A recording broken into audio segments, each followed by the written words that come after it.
potty Go taking a ahead. piss while he had his mic on. You should totally do that. I should go in there right now and turn on the faucet so it It's too sounds like. late now. It's too Yeah, we've goddamn already late started. now. The Well, moment's fine. gone. I can just leave. Don't do me Diva. any favors. Don't do me any favors. Terry Mixon podcast diva. The idea of Terry as a diva in general is pretty damned amusing. I don't have enough hair to throw around for that. I was about to say you can't really flip. Can you flounce? Can you?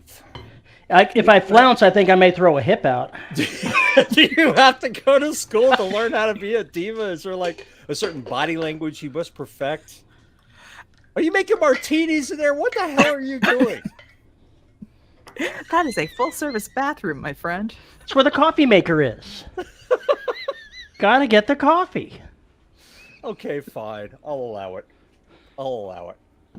So my hope is that certain chaos doesn't happen today's show, but I can't guarantee it because this new game has been developed in my house. Chase the cat, chase the dog. It involves a 65-pound dog and an 8-pound cat. What could possibly Now, go wrong? At some point in time, somebody looks at somebody the wrong way, and then it's on.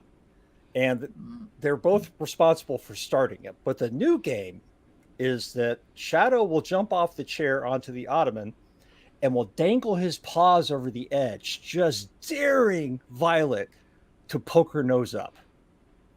And when she does, he slaps her. Well, then she pokes her nose up higher and he slaps it again. So then they get into this game of her trying to outwit his smacking as they go along. And then at some point, Shadow decides to twitch the wrong way, and Violet takes that as, oh, it's time to chase. And then it all begins. Chairs start flying. That we can't hear the television. There's shit flying everywhere. And it's a very happy cat and a very happy dog just racing around the house. Absolutely hilarious. But So Violet's like, it's on. It's Tom and Jerry, man. It really is. It's become Tom Nice. and Jerry in my house. Right now he's sitting on the computer, so I don't think anything's going to happen. Violet's chilling on the couch. So They're both but- resting up. yeah, but exactly. They're recharging. They're charging their batteries. They already did this morning, so their afternoon is coming. But anyway, thought I'd start out with that. Hello, folks, and welcome to another episode of the Dead Robot Society. I am Paul E. Cooley. Joining me, as always, is my fellow co-hosts. My co-hosts. Fellow podcasters, fellow creators, authors, whatever it is Terry does. Veronica Jaguar and Terry Wax Mixon. on, wax off. Man, I got stuck there. My brain got locked into. I was like, "What the hell am I saying? Does any of Words. this sound Words. insulting or put down or what are we doing here?" No one knows. That's a very, very, very true statement. God, I'm having problems with words all of a sudden. It's been a rough week. It's been a very, very, very rough week. But at least I'm in my house. V, where the hell are you? And what are you doing? I'm currently drinking coffee and sitting, which are two things I have not been able to do all day. That does not So- look like your home. Wait. It is The life of a bowling mom is not one of relaxation and comfort? not when you got to travel. No, and I didn't even drive. I just kind of like played license. Wow. License plate bingo? Yes, that. You're as exhausted as I am. Yeah. I think I'm only missing 4 right now out of the whole trip. Thank goodness for Buc-ee's parking lots. How many Buc-ee's So- have you visited? Be honest. This trip. 3? We would have made 4, but the mighty Ginger put his foot down and said, no, we're not stopping. Only a half hour out of Lexington in Richmond. So there will probably be more stops on the way. But yeah, there were multiple stops at Buc-ee's, and I think yeah. So isn't the It's largest bizarre. Buc-ee's in the world somewhere in that general area? It's in Richmond. Yeah. We drove by it and it's huge. There was a the off ramp or on ramp, whatever. There was a line. It was the middle of the day, so I'm not surprised. But yeah, it's there. It's enormous. We did not stop at it. Are you But yeah, I'm podcasting in. from there right now? Are you No, I am. actually at the Bucky's? She's actually at the Bucky's in the bathroom right now. Oh yeah, totally, totally. That slight echo you're hearing. Absolutely. I got my little, pack of beaver nuggets over here, all set. No, I'm in Indianapolis, and the kids are well, they're practicing right now, so they'll have another day of practice, and then the actual tournament for bowling will start on Monday. Oh So boy. they will, over 4 days, they're going to bowl a total of 16 games. So I'd have a tired arm after that. there are several first aid kits and ice packs and ibuprofen and KT tape, and God. yeah, it's a thing. What is But KT tape? Kinesiology tape. Yeah. It's Elastomol. They still make that? meant, I don't know, some people call it rock tape. Essentially what it does is it helps when you stick it to your skin over a joint or a ligament or something. It helps to lift the top layer of your skin to improve blood flow. Oh, okay. Can also add stability as well. Yeah. So for stability, one of the kids wears it around their wrist to help. My daughter sometimes will tape one of her knees to deal with some swelling on the sides. Used to tape my ankles for football and baseball and tennis. Yeah, so it works well, and it's relatively inexpensive if you don't buy the name brand, and it still works. So yeah, so I've been in bowling alleys and at trade shows, and yeah, Where is this bowling book? Before the show, you said you went somewhere and compared it to the mini Dragon Con of bowling. So this tournament. The smell.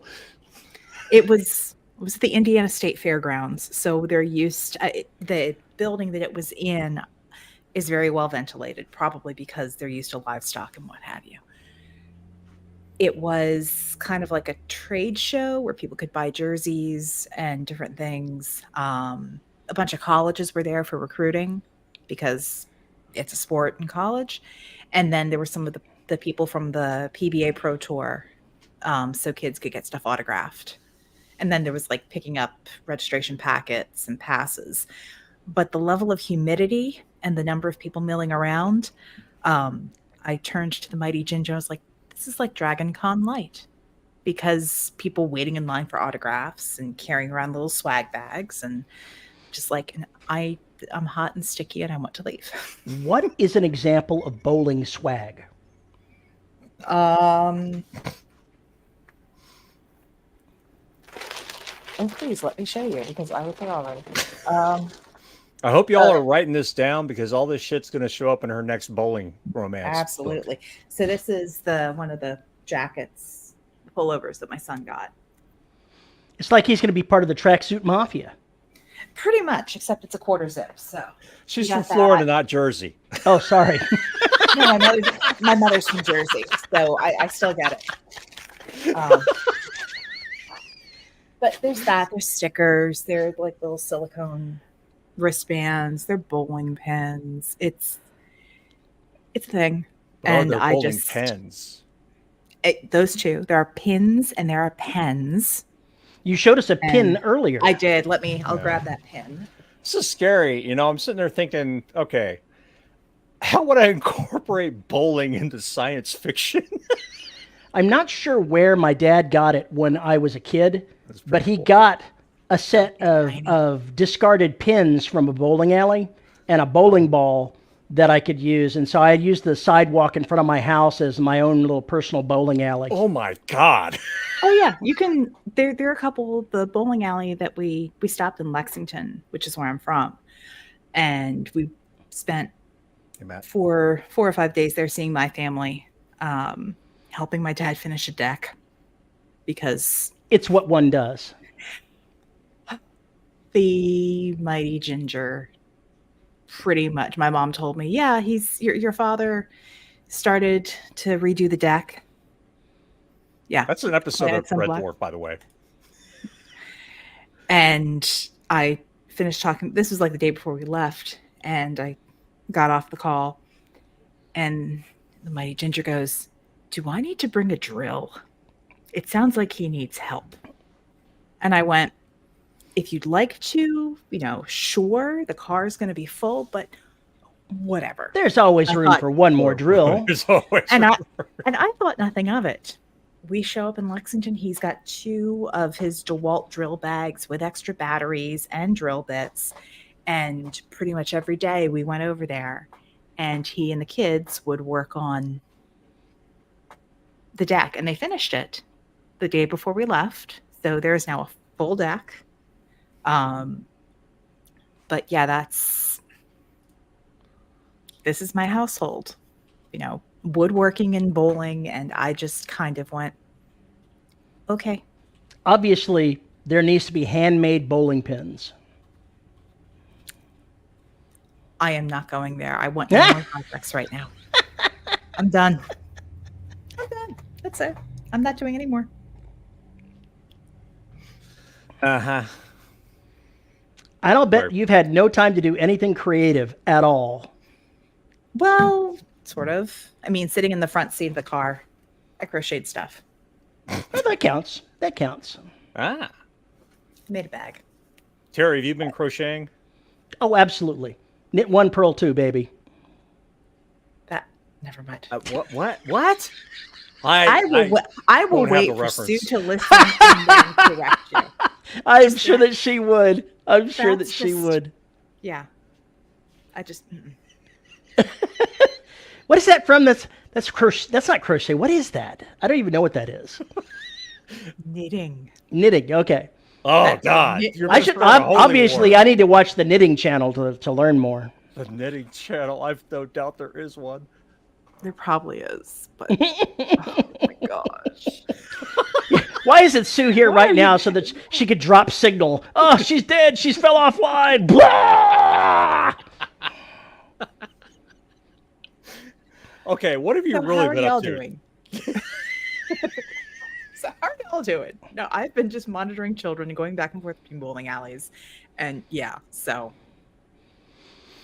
really not that exciting. Oh, no. Matt says, I think that's a ribbing stitch in knitting. And no, you don't get to ask how I know.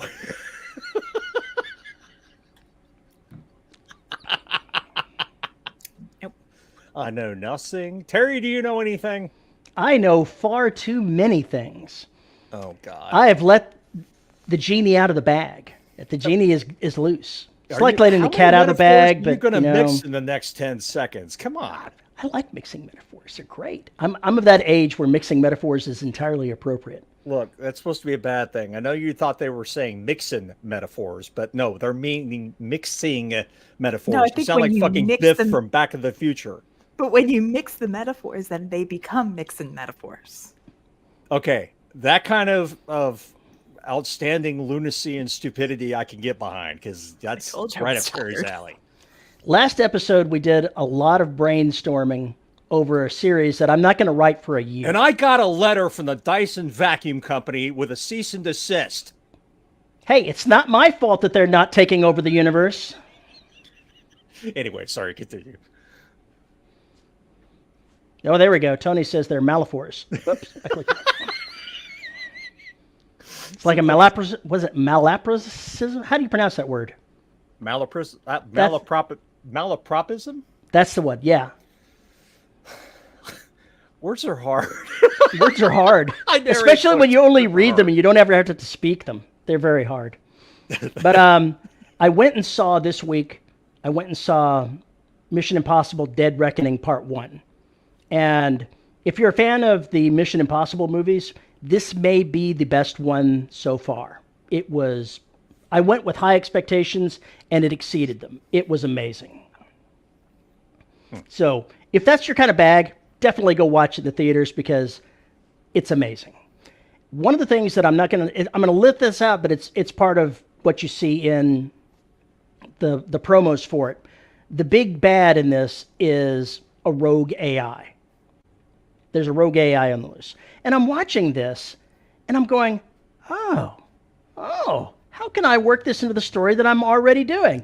And now I've got a whole War of the Roses theme going on to destroy a galactic empire and break it into dozens of smaller, less populous states, and use that as the backdrop for the story that I want to create. And it's feeding into the technology that I want to use.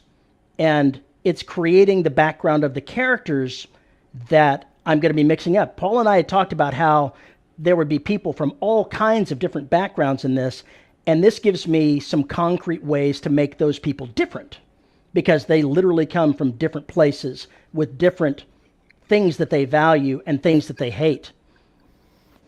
And then there's that. Sorry, folks who aren't watching this, but we just saw about 10 seconds of cat ass. Yep. But I can't stop doing the brainstorming on it, and it's a year out. Damn it. You know, this is ridiculous. From the man who hates outlining, you are fucking outlining. World building is not outlining. I disagree. Oh, I disagree. Completely disagree. The way that I look at the story is the backstory is like a golf swing before it hits the ball. It's the backswing. And then once you hit the ball, the story starts. I'm working on the backswing right now. You can spin it any way you want, but you're It's world building, and that is not just not. We will agree to disagree. I think that's splitting hairs. I always have thought it was splitting hairs, to be honest. Xander says world building isn't a story. It's a collection of maybe stories, maybe just thoughts. Yes, but you're still brainstorming who's living in that world. Yeah. And you're outlining who's living in that world. That is outlining. That is setting the boundaries of the stories that will take place there. I've even come up with religious fanatics that make sense with the setting that I can then bring into the story and use for plot points. Yeah. I just always have considered all those things kind of wrapped up together. Because you and I both do outline a couple of chapters ahead because we know what's coming, or we think we know what's coming. And so while we're writing, I mean, I know I do that, and you said you do it too on occasion. We know that, hey, we need to put this in there somewhere so I can get into the next scene. And then there's a scene after that. It's also going to need this, but at first I got to get to these couple of things. We know that there are certain things that have to happen in order. We may not know all the details, but we know the gist of what needs to happen in that scene and how that needs to move to the next one. Now, are we thinking about that consciously? Not necessarily. I think now it's become just habit, and it's rote, and it's built into our how we create. But we're still doing it. That's why I never listen to anybody who says they don't outline. I'm like, yeah, you don't put it down on the paper. You outline it. Trust me. Resident Evil 4 cat POV. Love it. In the Insomniac says, I don't know, world building I feel is more like creating the rules and limitations the story will need to exist, but still not knowing where the story is going. I understand that. And Matt says, got to get behind Terry on that world building of setting up rules, creating the problems. The outline of how they get through it is different. I'm not talking about plot. When you start talking outlining, you're definitely talking plot. Not. No, you're not. By setting those rules, you are establishing what characters can possibly exist there. How do you outline a setting? Oh, very simple. Wouldn't it if you started writing it? But I haven't started writing it. Yes, you have. Not one word is hit paper yet. Here's what's going to happen. I'm gonna string together next year. I'm gonna go string together about 6 months of this podcast, where I'm listening to you mentally outline this thing every fucking week. So I don't think that's the case. The man who mixes metaphors, let's just say there's a loose metaphor there, but we will agree to disagree because this is not what this episode is about. Whatever you say, Mr. Provolone. Provolone? What is that a reference to? Oscar. Tim Curry was the elocution teacher for Sylvester Stallone's Oh, character. that's right. I forgot. You watch really bad movies with Oh, terrible it was actors. a great movie. I forgot. Tim Curry just chewed up the scenery. It was great. Sandra says, "What is this episode about?" That's a It's about marvelous elocution, Mr. Provolone. It's not about elocution. Well, besides mentally masturbating, what else have you been up to? I've been writing, and I've been getting a little bit of the Empire done and getting more of the story that I have to get wrapped up by the beginning of next month done. Everything's on course. Can't complain. Need more time to put up more cat furniture. That's my life. Cool.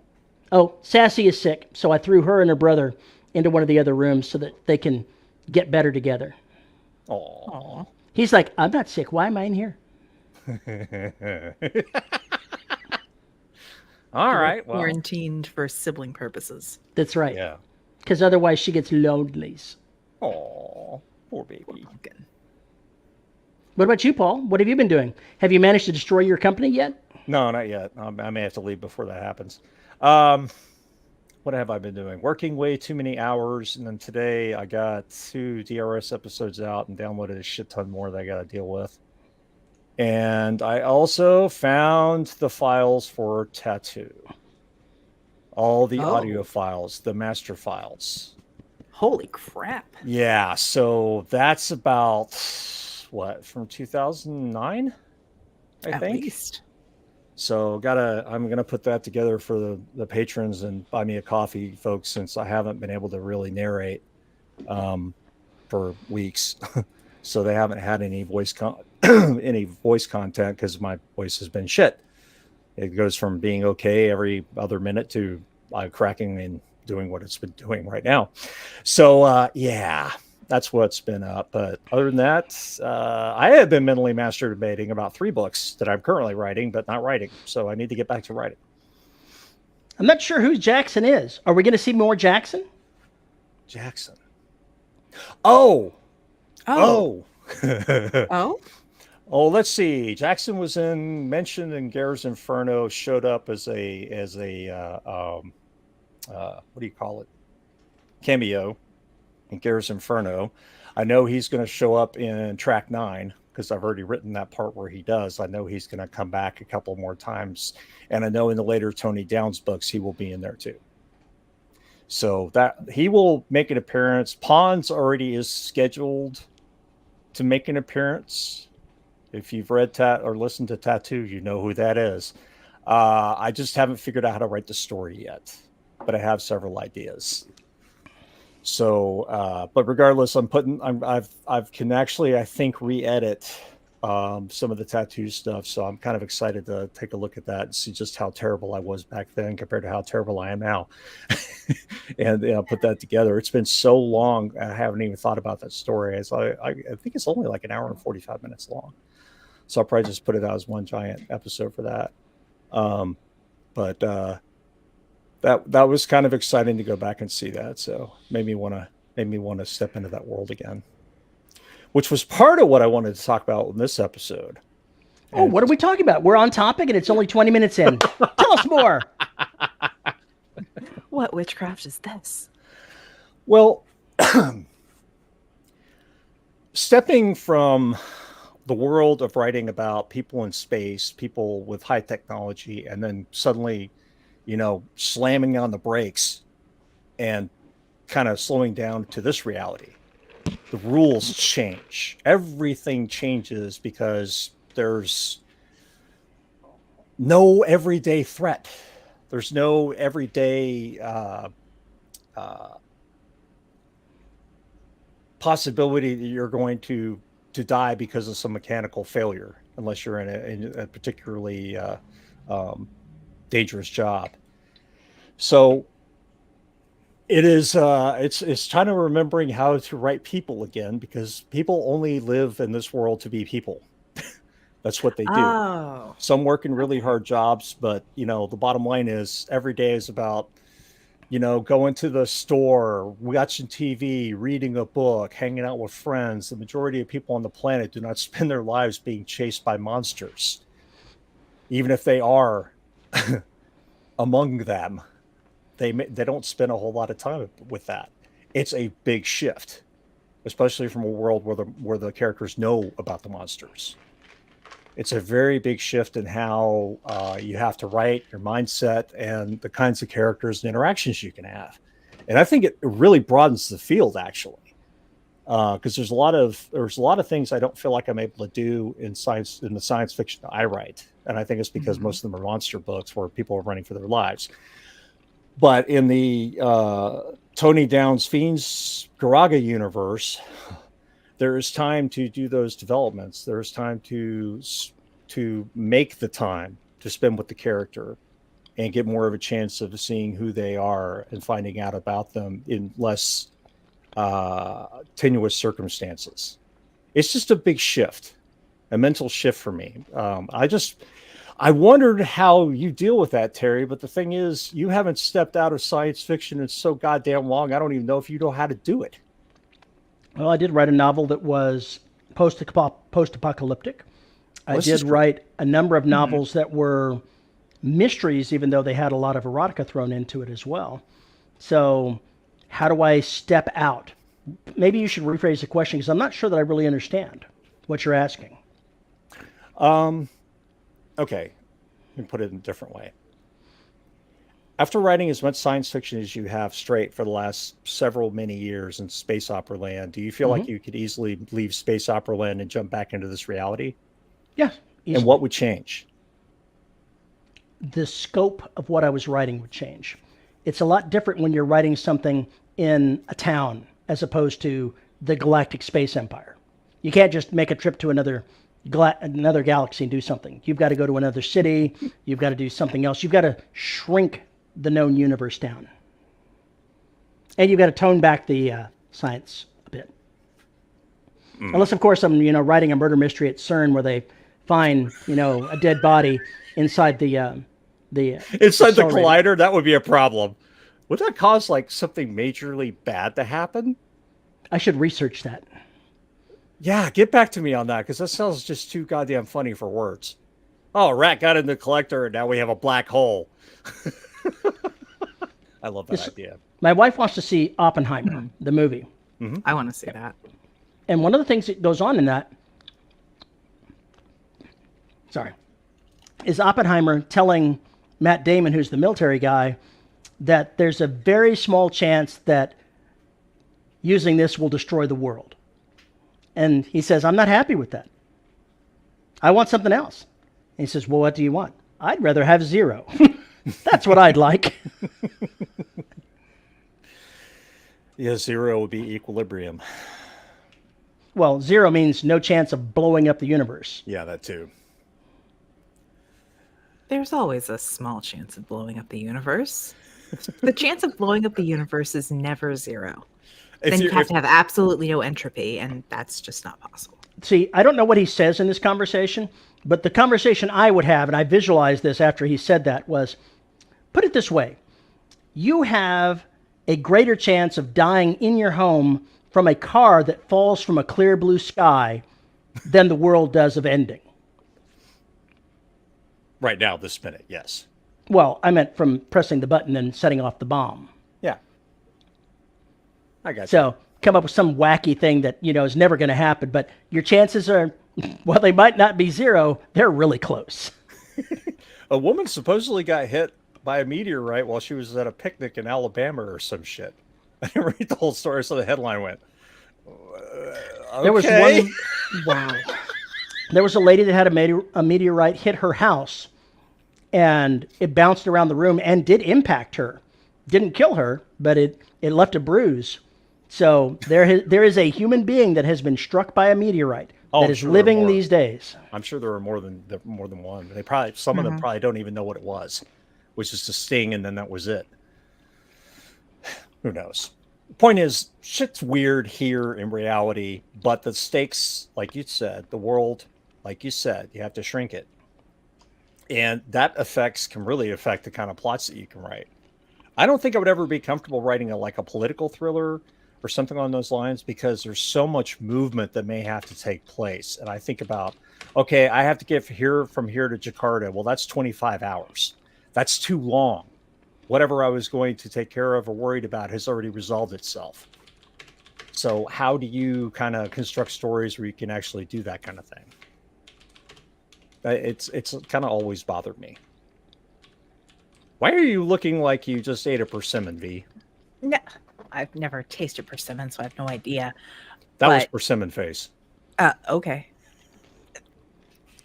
Two things. One, if it's just like if the issue is writing a story where you have to hand wave over your travel time in order to get from point A to point B,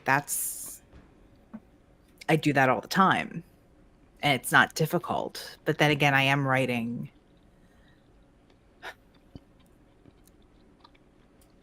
urban fantasy. For lack of a better word, it's urban fantasy. Okay. But the other thing that came to mind is when you're shifting from these larger when you're shifting from these survival stories where there's not much but a couple millimeters of metal between you and no more existence in the vacuum of space. What came to mind was like Maslow's hierarchy.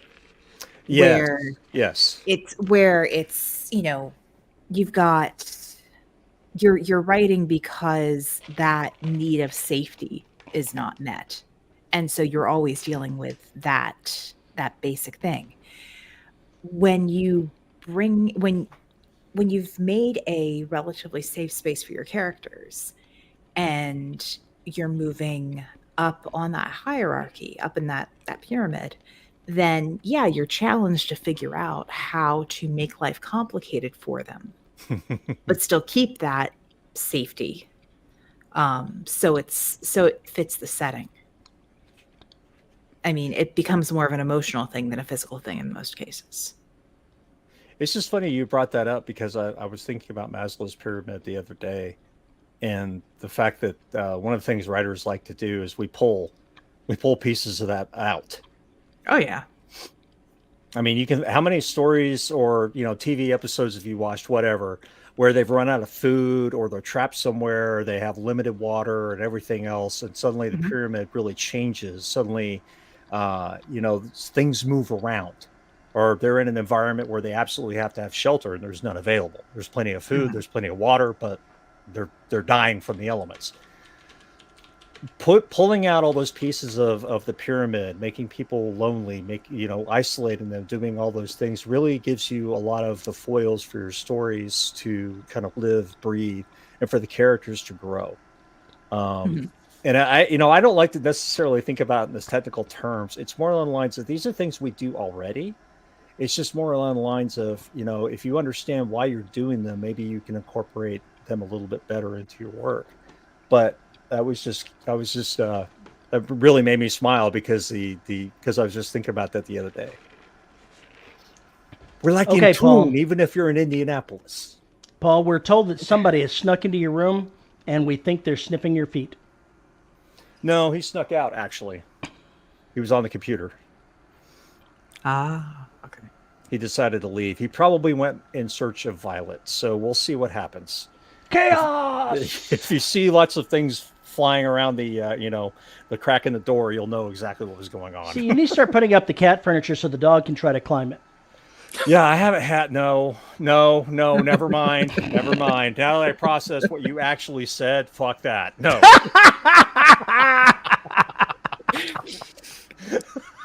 Shadow's gonna have really large leaps to make for all this to work out.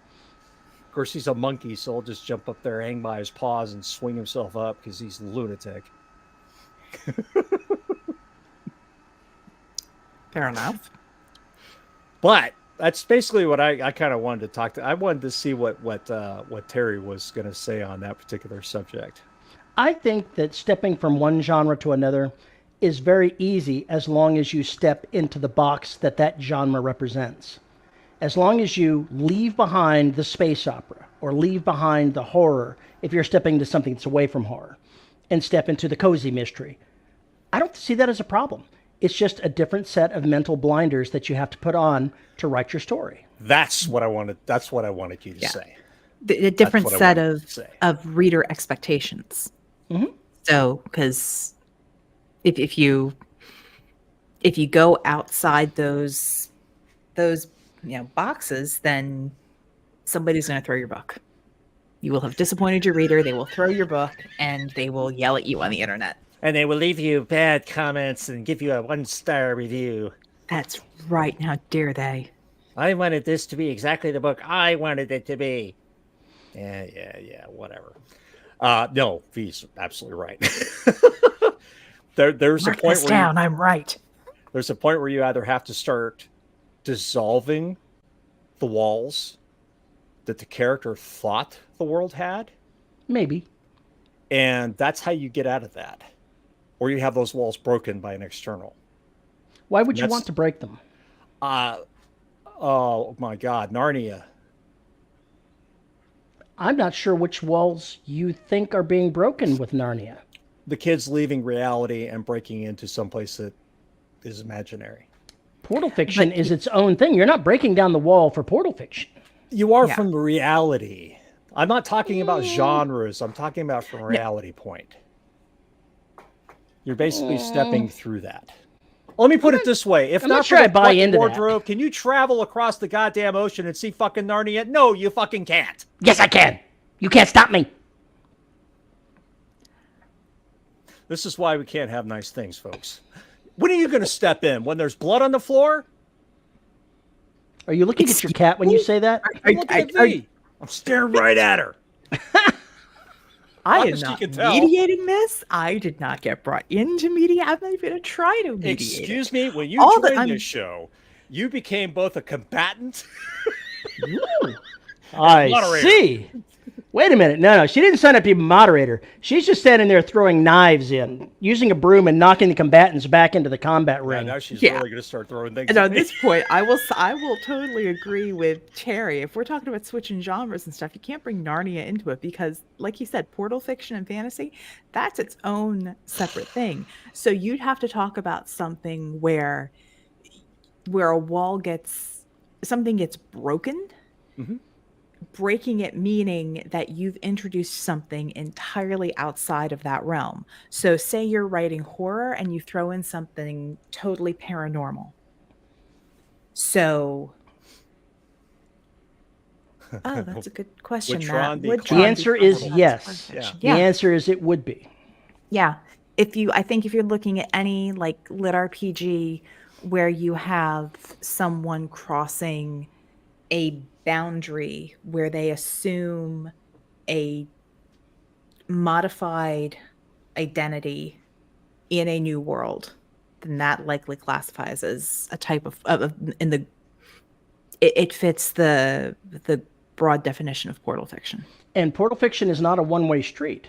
If you wrote a story where the characters from Star Trek arrive on our Earth with no Star Trek involved, that's portal fiction. The characters are transported fan from one fiction. world to another. Let's face it, that's fan fiction. It would also be fan fiction. It would also be Star Trek fan fiction, 4, but anybody? it would still be portal fiction. True. It's a Star Trek 3 and 4, right? Didn't they go through time in both of those, or was it just 4 and 5? Well, I'm not saying that they went back in time to their own No, Earth in the 6. past. I'm saying they left their universe entirely and came to ours, and they're standing in your foyer right now. That's what I'm saying. Better not be. Know how to take care of that shit. Anyway, I was thinking in like cosmic horror, where Okay. you have characters, you have a defined reality that has none of this nonsense in it, and yet within like the first 20 pages, we start to see it emanate. We start to see strange things happen, and then basically taking the reality you started with, and it's slowly turning into something else, and to the point where you've got tentacles coming through the mirror and grabbing somebody and dragging them in. Why haven't I written that story? So the Lovecraftian horror, here we come. I've been writing Eldritch horror for how many years? Really, I think M2 qualifies in some aspects. I think Derelict qualifies for what it's doing. We'll get more of that in Neptune Scars. But yeah, I love Eldritch Horror. It's wonderful to watch that because you can actually put things that would break people's sanity in it. So you have there's a whole new area of conflict, which part of it is, how do I stay sane with all this shit going on? Because the closer I am to these things, the more they affect me. Sanders says, are we talking about Isekai. Isekai? Page Master, Never Ending Story? Yes, we are. Yeah. Mm-hmm. Yeah. Isn't that, yeah, Never Ending Story. I love that. That is a great movie. Don't forget the Lovecraftian Boston accent. Actually, it wasn't Boston. It was New Hampshire, I think. He's from New Hampshire, not Mass. Am I wrong in that? Maybe I am wrong in that. I don't know. I can't remember. I should really know this. I can't remember where Miskatonic was. You might be right. Maybe I'm stupid. I think Miskatonic is in Boston. Okay. Why was I thinking New Hampshire? Shit. I don't know. It's been a long week. So you could get Mark Wahlberg to be, the star of your next Lovecraftian horror. No. He was actually born in Rhode Island. Damn it! Good try, though. Rhode Island. See, you've been corrected. Never Happens all the time. 3, starring Jack Black as Mall Bully. Well, what about Matt Damon's buddy, Ben Affleck? You could have Ben Affleck in it. No thanks. No thanks. Wait, what? Chat, what the hell are you doing?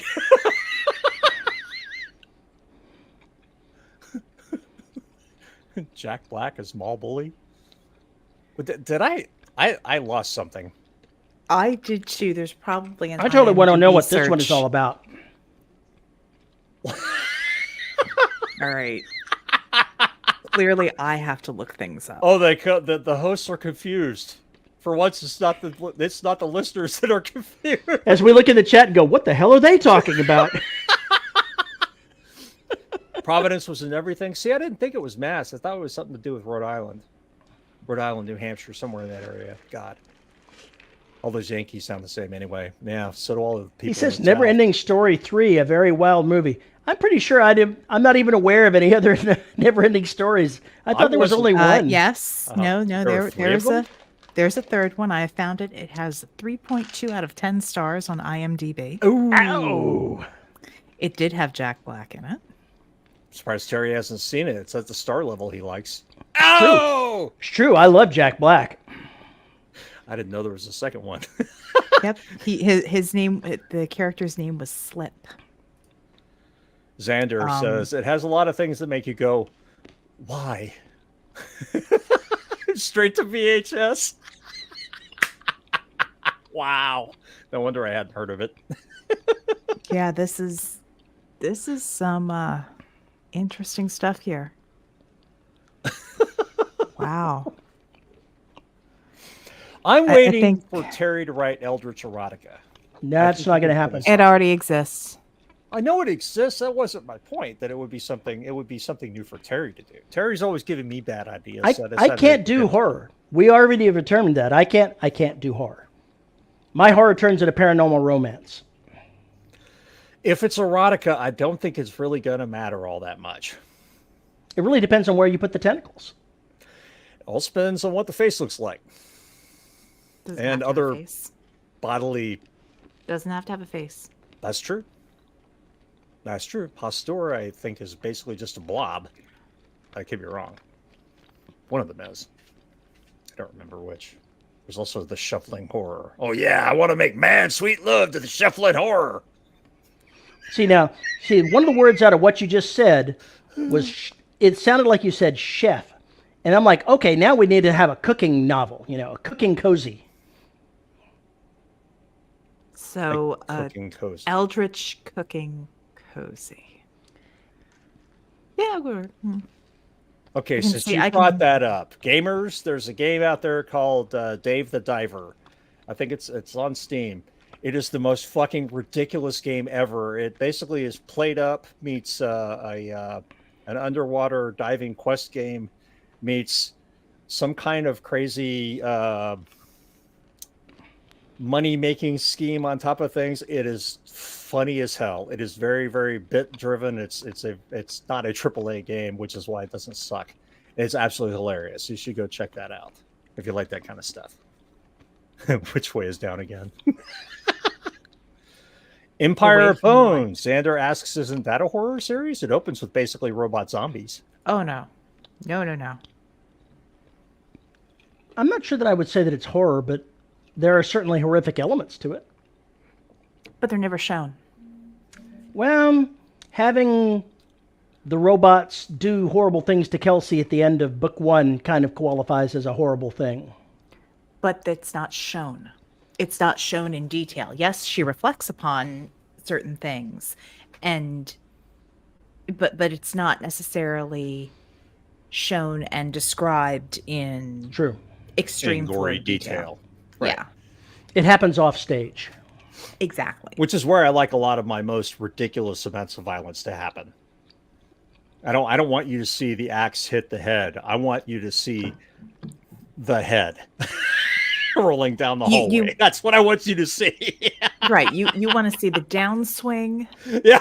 and then I don't care about the backswing. Fuck that shit. I want to see the collision. That's about it. I want to see the ball fly. Jared says his narrator for the novella Savage Skies once in a write as a series. It was Space Marine horror. Not sure I could keep up that tension up for a book series. Why? Tension's easy. I guess I'd have to read it. Tension, suspense, and the other nuts and bolts are all books. You can have all these books in a series, and they don't have to be cookie cutters. They don't all have to be tense as hell and everything else. It's a matter of blending it and finding the moments where that has to work. You Right, could easily make a horror adventure. You can easily make like a paranormal romance out of something like that because it's got the odds and ends and nuts and bolts. Yeah. So you just need to broaden what you're thinking about. My 2 cents. Well, no, and you can't keep it tense the entire time because Sure. then your reader has no chance to recover and then get the crap scared out of them again.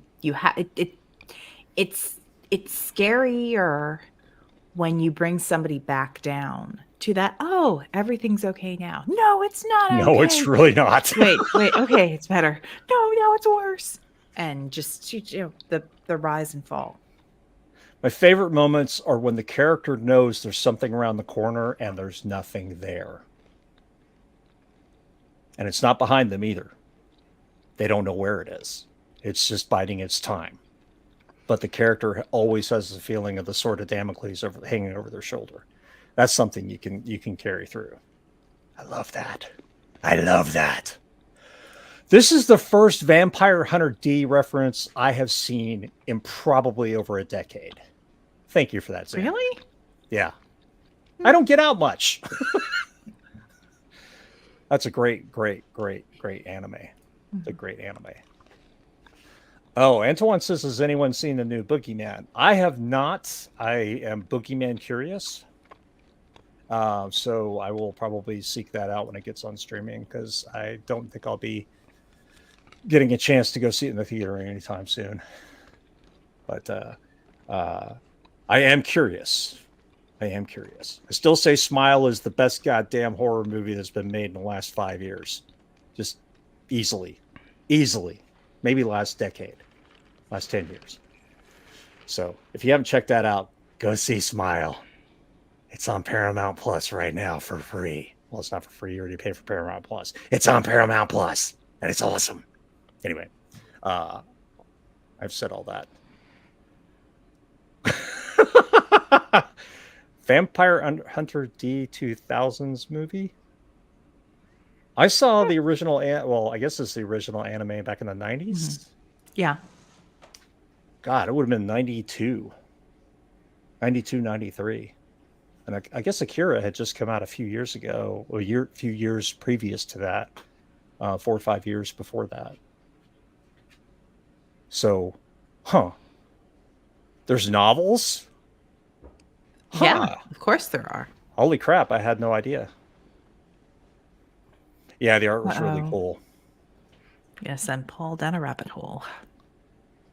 Vampire Hunter D Bloodlust. Okay. All right, Antoine liked it, so I guess I will have to check out The Boogeyman. I like those kinds of stories, actually. The paranormal entity that just kind of shows up for no fucking reason and makes everybody's life hell. But I want it in such a way that nobody knows what it is. There's no book you can go find this thing in. It's just there. And it laughs at your exorcist. It laughs at your cross because it's not from your mythology. That is much more terrifying to me than, oh, the Buffy thing. We just need to find this one book and we can figure out how to destroy it. Fuck that. There's no tome describing this shit. It just is. It's from a Or different what's worse mythology. is- And then you have to wonder why it's running from biscuits. What in the ever-loving fuck are you talking about? It's for a different mythology. It runs from biscuits. Or maybe it's aware that people consider it part of an initial mythology. Like, oh, no, you're mistaking me for someone else. I know people get us confused. Let me guess, you're But- Lilith. I saw another Lilith reference the other day that just ticked me off. It's like, can you just find something else, please? Can you just stop for 5 minutes and warp this again? Is there something else you can go warp? There's plenty of mythology out there. Go chase something else. That was just me. Anyway. Okay, adapted into the movie you were familiar with, and most of us are. Okay. I thought it was a series. You said it's a Vampire Hunter D was a series of novels or a series of mangas? Because I they're wanna say- different. Yeah, I want to say that it was a manga first. Okay.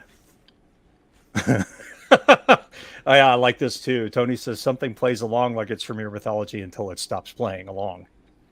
Yeah. That's actually the really cool thing in Salem's Lot. There's a scene where a priest is taking on the vampire and starts spouting, the typical stuff. And the vampire just looks at him and says, "You have no power over me, shaman." And it was such a cut down, from a person being a revered priest or whatever in a community to simply being dropped to witch doctor, essentially, by the vampire, dropping him in that kind of way. Was basically saying, I've dealt with your kind for thousands of years and I'll deal with you for thousands or more. It was just chilling the way I read it. It's very chilling. Love that scene. Such a fantastic. And yeah, and Xander, yeah, you're right. Novels. I mixed up with something else. So there are evidently, what, 40 some of them? Holy crap. So yeah, they're illustrated, but Okay, but they're not a graphic novel. They're not graphic No. novels. Okay, cool. I guess I will have to check those out at some point. I ended up following bidding on a Kickstarter for a graphic novel just because it was so outrageous and, admittedly very sexist. But, that's the way it was. Mm-hmm. You know the kind from 20, 30 years ago where it's the hot demon chicks? yeah, You know the kind. Yeah, I'm sorry, from 20, 30 years ago? You mean from yesterday? Or Yeah. maybe from yesterday as well. But I was like flipping through Kickstarter, I'm like, wow, how long has it been since I've seen one of those? I'll post a link. I'll post a link in live. Of course you'll post a link in live. What else would you do? That's what one does. There is one thing I saw that really kind of broke my brain when I was getting stuff done this morning. I was going to put on a horror movie for Noise while I got a couple DRS episodes out and got my podcast out. Sorry, my voice is failing. And this advertisement for one of their new documentaries came out. It's about free diving, the world of competitive free diving. Oh yeah, and I looked at that and I went, "That is the most insane, stupid shit ever. I must watch this." how competitive? I don't know because I watched the trailer and went, "Yep, I'm gonna have to go watch that." I can't even remember what it's called, and it's not even out yet, I don't think. But they showed some scenes and the professionals talking about how many meters they can go down. They show the whole thing. It's not like in the olden days. They've got like entire crews of life-saving divers with scuba tanks and shit. And it looked like the way these people did this is they basically followed a line down into the dark. So going down like 100, 200 meters without a tank. Yeah, people do that stuff. Hell no. Yeah, hell no. No. And they stay down there for minutes, like 10 minutes. I think you're supposed to stay down at one point or whatever. I don't know how it works. I gotta. That's why I want to see it, because it just sounds so fucking stupid and terrifying at the same time. Nope. All right, Paul, I dropped a link in live for you. Good. I'll immediately send it to your circular file. Anyway, I saw that one. I have to know about this. I just have to. And then it was like, how could I incorporate this into a story? Competitive holy diving? crap. Yeah. Oh. Diving.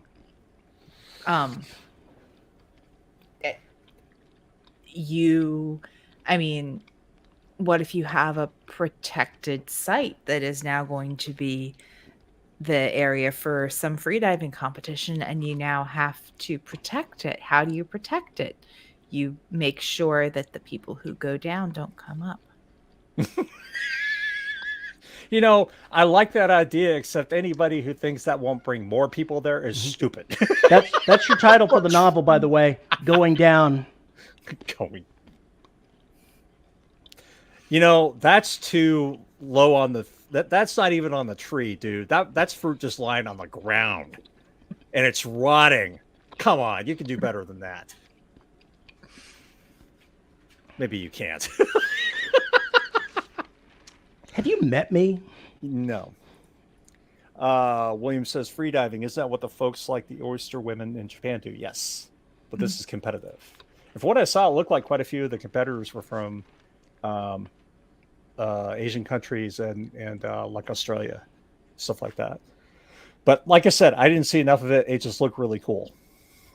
And I was just like, I have got to give me some of that when that comes out, because I must know about these crazy people. Yeah, cave diving. Yeah, that is something I'd really love to do at somebody else's body with somebody else's skill set. Yeah, I will pass on that too. Somebody who wouldn't die. I would love to experience from somebody who wouldn't die. Their perspective. That would be kind of cool.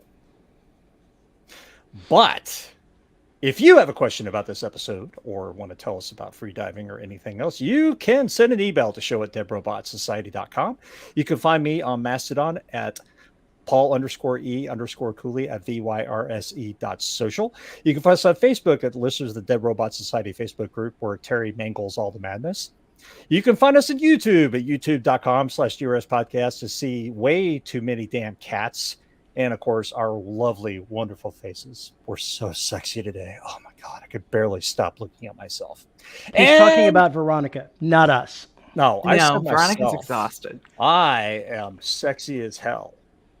I'm too sexy for the shirt. I'm too sexy for this show. And if you think I'm sexy,